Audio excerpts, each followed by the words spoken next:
అందుకే శివుడి వాడి దగ్గరికి యముడి వాళ్ళు రారు.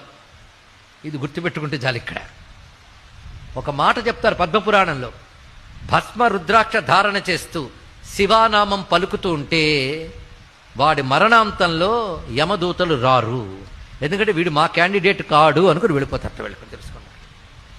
ఏ సాధన లేకుండా భస్మ రుద్రాక్షలు పెట్టుకున్నా, అందుకే ఏదున్నా లేకపోయినా బొట్టు పెట్టుకోవడం అలవాటు చేసుకోవాలండి. ఇక్కడ వైష్ణవ సంప్రదాయంలో ఉన్న వాళ్ళు అది పెట్టుకోండి, శైవ సంప్రదాయం వాళ్ళు ఇది పెట్టుకోండి. స్మార్త సంప్రదాయంలో భస్మధారణ ఉంది. ఎందుకంటే భస్మము స్మార్తము వైష్ణవము కాదు, వైదికం. తెలుసుకోండి. ఇక్కడ ఎవడి యజ్ఞం చేసినా చివరికి మిగిలేదు భస్మమే. దాన్ని ధరిస్తారు. అది అకార ఉకార మకారములకు బ్రహ్మ విష్ణు రుద్రులకు ప్రతీకగా ధరిస్తారు. అగ్ని సారం భస్మం గనక అగ్ని 3 రూపాలతో ఉంటాడు.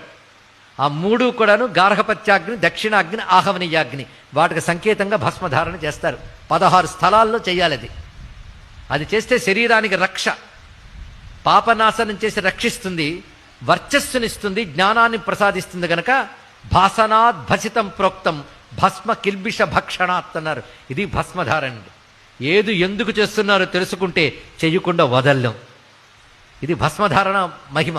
అలాగే రుద్రాక్షలు, నోట శివనామం, ఈ 3 శరీరంలో ఉంటే త్రివేణి సంగమం లాంటిది వాడి శరీరము అని చెప్పారు. ఇక్కడ వాడు పవిత్రుడు, వాడిని చూసిన వాడు పవిత్రుడైపోతాడట. అలాగా భాషిస్తున్నాడు పిల్లవాడు. అందుకే శివుడి వాడి దగ్గరికి యముడి వాళ్ళు రారు. ఇది గుర్తుపెట్టుకుంటే చాలు. ఇక్కడ